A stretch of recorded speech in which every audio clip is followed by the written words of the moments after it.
નમસ્કાર મિત્રો જંગલેશ્વર ડિમોલેશન અને ત્યાંના લોકોની પીડા. શું ક્વાર્ટર આપવામાં આવી રહ્યા છે? જે લોકો કશું કરી નથી શકતા, જે લોકો પાસે બીજો કોઈ વિકલ્પ નથી, તેની માટે સરકાર શું વિચારે છે? એવા દ્રશ્યો અને એવી માહિતી સામે આવી છે, એવો ગ્રાઉન્ડ રિપોર્ટ સામે આવ્યો છે. એ સાંભળીને તમારા રૂવાડા બેઠા થઈ જશે, તમે રડી જશો. ગુજરાત તકના સંવાદદાતા રોનક મજીઠિયા એ માડી સુધી પહોંચ્યા હતા કે જે માડીની તબિયત ખૂબ જ ખરાબ છે. ન તો ચાલી શકે છે, ન તો કામ કરી શકે છે. ફક્ત એક દીકરો કામ કરી રહ્યો છે અને તેમાં તેઓ આ પ્રકારની પરિસ્થિતિ વચ્ચે બીજે ક્યાં જાય? ભાડે ઘર મળતા નથી અને આ વચ્ચે પાડોશીઓ તેમને મદદ કરી રહ્યા છે. જ્યાં રાજધર્મ ચૂક્યું ત્યાં પાડોશી ધર્મ ચાલ્યો. એટલે કે સરકારે જેમનું ન વિચાર્યું તેમનું પાડોશીએ વિચાર્યું અને પાડોશીએ આશરો આપ્યો. આજની સ્ટોરી એક થોડી અલગ છે, થોડી ભાવુક છે અને લોકો કઈ રીતે જીવી રહ્યા છે તેના વિશે છે. સાંભળો, ગુજરાત તકના સંવાદદાતા એ પરિવાર સાથે વાત કરવા માટે પહોંચ્યા હતા. તેમણે શું કહ્યું? જંગલેશ્વરમાં સતત 2 દિવસથી ડિમોલેશન ડ્રાઈવ છે તે ચાલી રહી છે. ત્યારે આ 1400થી વધુ મકાનો છે, 1500 જેટલા મકાનો છે તે પાડવામાં આવી રહ્યા છે. ત્યારે એક એક મકાનમાંથી અલગ અલગ કહાનીઓ છે તે નીકળી રહી છે.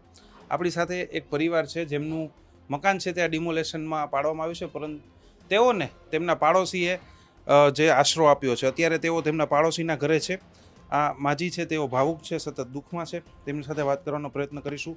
માજી, શું કહેશો? તમારું મકાન ગયું છે, કેટલા વર્ષથી ત્યાં રહેતા હતા? અમે 60 વર્ષથી અહીંયા રહી છીએ. અમારું મકાન ગયું છે, અત્યારે પડે છે ને અત્યારે અમે બીજાના આશરે પડ્યા છે ને અત્યારે તો મારે ગોરાનું ઓપરેશન છે, હું કામય કાંઈ નથી કરી શકતી. આ કામ કરતી તઈ મેં મકાન બનાવ્યા છે, ઘર કામ કરીને મકાન બનાવ્યા છે. અત્યારે તો મારાથી કાંઈ થાય નહીં. મારી 60 વર્ષની ઉંમર ઉપર તો ઉંમર થઈ ગઈ, ત્યારે મારે ગોરાનું ઓપરેશન છે, આ હાલી નથી શકતી. બેઠા બેઠા હાલું છું ને એક મારો નાનો બાબો છે એ નહીં, હાથનું ઓપરેશન છે, જમણો હાથ છે, વજન એ કાંઈ નથી ઉપાડી શકતો, તો એ કામ નથી કરી શકતો ને એક બાબો મારો મજૂરી કરી આવે છે. તો અત્યારે મજૂરીમાં અમે પેટનું ખાય કે અત્યારે અમે મારી દવા ચાલુ છે, નાના બાબાની દવા ચાલુ.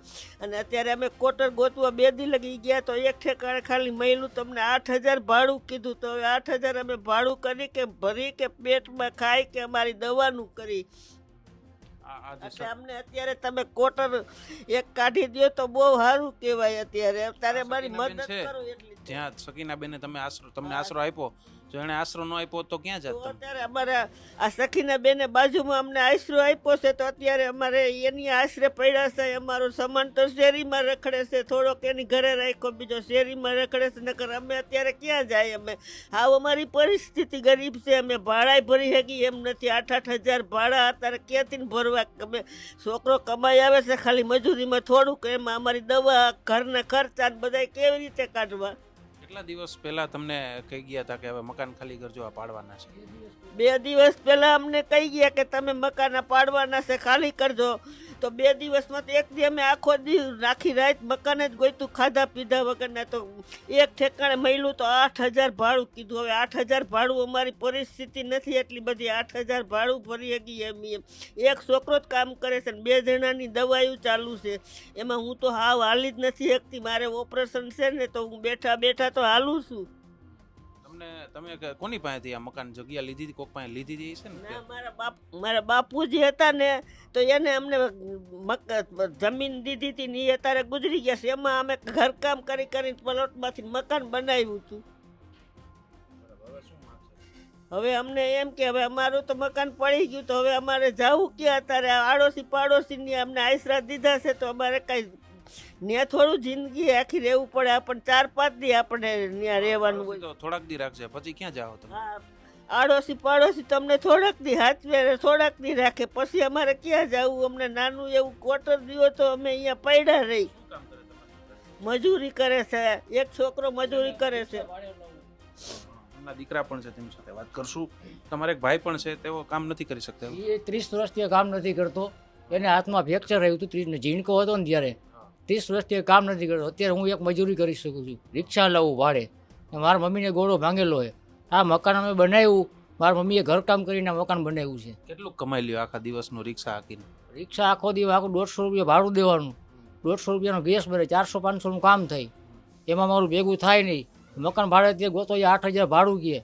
આમાં અમે ખાય કે પછી ભાડું ભરી. તમે ઈમાનદારીથી કામ કરો છો, મહેનત કરો છો, મજૂરી કરો, લાગે છે કે અહીંયા અમુક જે તત્વો હતા 10%, 5%, એમના લીધે બધાને ભોગવવાનો વારો આવ્યો છે? હા હા હા, એ 5% એવા હતા, એની હિસાબે અમારે બધાને ભોગવવાનું આવે.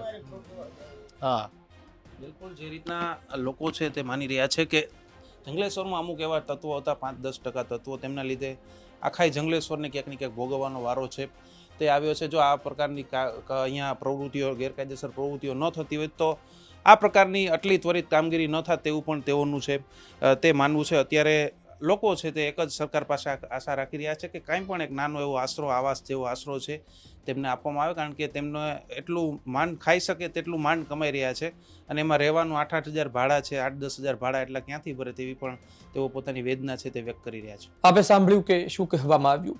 આમ તો ડિમોલેશનનો નિર્ણય લેવામાં પણ લાંબો સમય પસાર થઈ ચૂક્યો હશે, પરંતુ મને લાગે છે કે જેટલો સમય નિર્ણય લેવામાં આ લોકોએ કર્યો તેનાથી પણ વધુ સમય સુધી આ તમામ લોકો પરેશાન થશે. જે લોકો પાસે ચૂંટણી કાર્ડ છે, જે લોકો વેરો ભરતા હતા, જે વર્ષોથી ત્યાં રહેતા હતા, મતદાન કરતા હતા, અચાનક આ પ્રકારની માહિતી સામે આવી.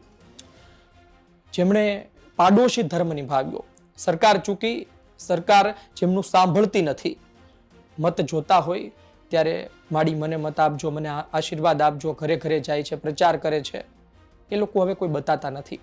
આ વચ્ચે પાડોશીઓ, આપણે ત્યાં કહેવાય છે કે પહેલો સગો પાડોશી, અને પાડોશી ધર્મ નિભાવ્યો છે.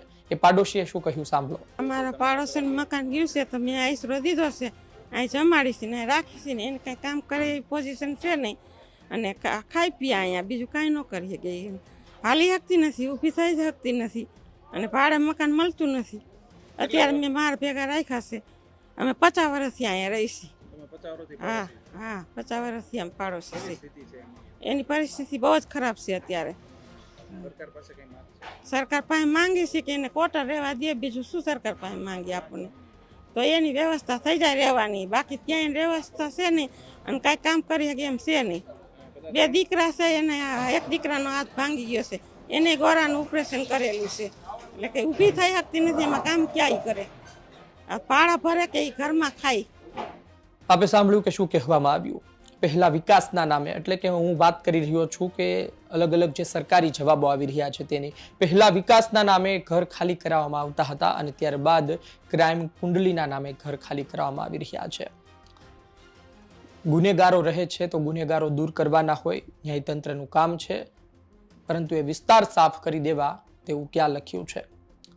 ખેર, અલગ અલગ વાત સાથે, અલગ અલગ એજન્ડા સાથે અધિકારીઓ, જવાબદાર વ્યક્તિઓ અને નેતાઓ કામ કરી રહ્યા છે. જોઈએ આવનાર દિવસમાં વધુ કેટલા લોકો પરેશાન થાય છે, વધુ કેટલા લોકો બેઘર થાય છે, અને જેટલા લોકો બેઘર થયા છે એમની માટે શું વ્યવસ્થા છે. એક 60 વર્ષના માડીને ક્વાર્ટર માટે આટલું કરવું પડે તો પછી બીજાની શું દશા હશે, પોતાના પરિવારનું ગુજરાન કઈ રીતે ચલાવતા હશે એ એમને ખબર. વધુ સમાચાર આવશે તેમ આપના સુધી પહોંચાડતા જઈશું. આપનું શું કહેવું છે કોમેન્ટ બોક્સમાં લખજો. ધન્યવાદ.